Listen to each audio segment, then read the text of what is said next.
Assalamualaikum warahmatullahi wabarakatuh. Hai semua, selamat datang di Kekui ID, solusi mudah dan menyenangkan belajar keseimbangan kimia. Nah, perkenalkan, nama saya Arvina Dwi Aprilia. Di video yang ada pada aplikasi Kekui ID ini, saya akan menjelaskan secara gamblang terkait materi keseimbangan kimia yang ada pada kelas 11 semester 1. Jadi, ikuti video dari awal sampai video ke-8 ya. Nah, sebelum masuk ke materi inti, di sini saya mengutip ayat Al-Qur'an surat Shad ke-29 yang berbunyi A'udzubillahi minasyaitonirrajim. Bismillahirrahmanirrahim. Kitabun anzalna ilaika mubarakul liyadabbaru ayatihi waliyatadzakkara ulul albab. Shadaqallahul adzim. Yang artinya, kitab Al-Quran yang kami turunkan kepadamu penuh berkah agar mereka menghayati ayat-ayatnya dan agar orang-orang yang berakal sehat mendapatkan pelajaran. Teman-temanku sekalian, pernahkah kalian berpikir bagaimana alam semesta itu bisa ada? Nah, Maha Besar Allah Subhanahu wa Ta'ala yang telah menciptakan dan menata alam semesta beserta isinya secara rinci lagi teratur.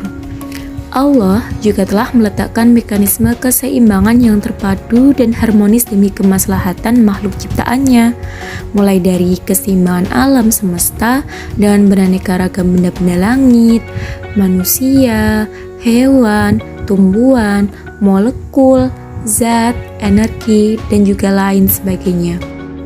Salah satu contoh keseimbangan dalam ruang lingkup mikroskopis bisa kita temui dalam keseimbangan kimia.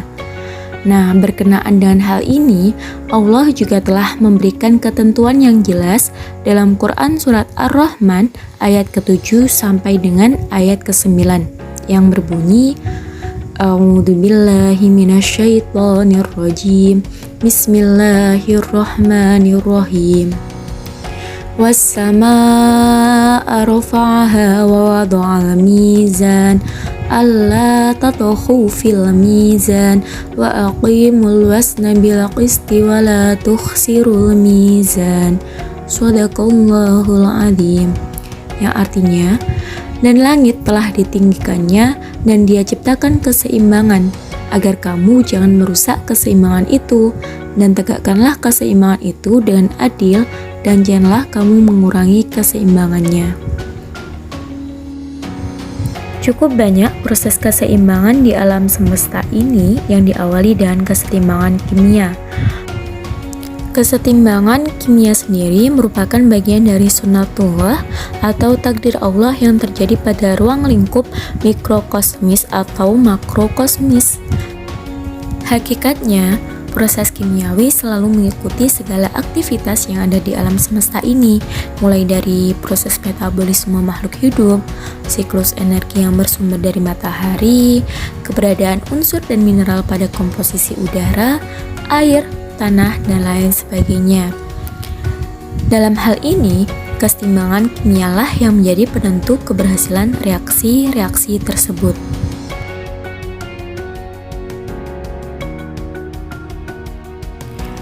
Teman-temanku semua, pernahkah kalian berpikir apa sih sebenarnya kegunaan dari belajar keseimbangan kimia? Nah, mengapa pelajaran ini penting untuk kita pelajari bersama? Di sini, salah satu bentuk konkret kegunaannya bisa kita jumpai dalam industri kimia, khususnya pada produksi amonia. Teman-teman mungkin pernah mendengar tentang pabrik petrokimia Gresik.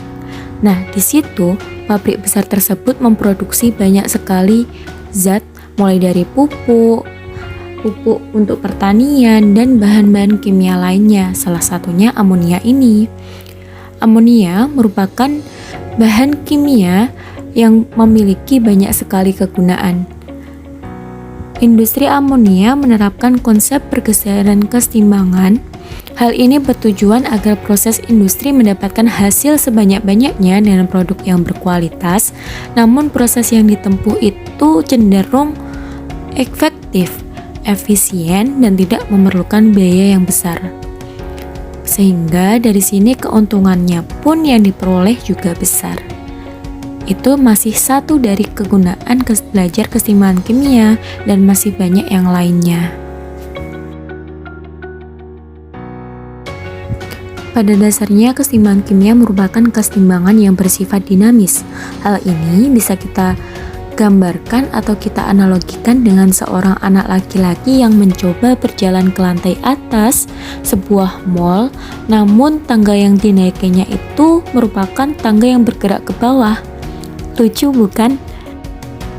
Di sini, eskalator yang bergerak ke bawah dan anak laki-laki yang bergerak ke atas memiliki kecepatan yang sama. Bisa kalian lihat di sebelah kanan. Di situ akibatnya anak tersebut seperti berjalan di tempat. Secara makroskopis atau yang terlihat mata, kedudukan anak tersebut tidak berubah sebab tidak bergeser dari posisinya. Namun secara mikroskopis atau yang tidak terlihat, sebenarnya terjadi perubahan secara terus-menerus karena kecepatan eskalator turun diimbangi dengan kecepatan anak tersebut naik. Nah, inilah analogi dari keseimbangan kimia.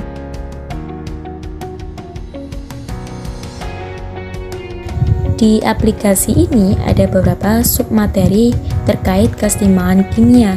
Yang pertama ada reaksi kimia, konsep keseimbangan kimia, jenis-jenis kesetimbangan kimia, tetapan kesetimbangan, pergeseran kesetimbangan, keseimbangan kimia dalam proses alam, juga keseimbangan kimia dalam proses industri.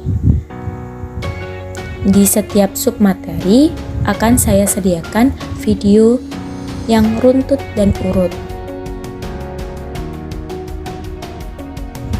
Sekian untuk pendahuluan, kita lanjut ke submateri 1 terkait reaksi kimia ya. Terima kasih sudah menyimak dan kita akhiri dengan bacaan Alhamdulillah. Assalamualaikum warahmatullahi wabarakatuh.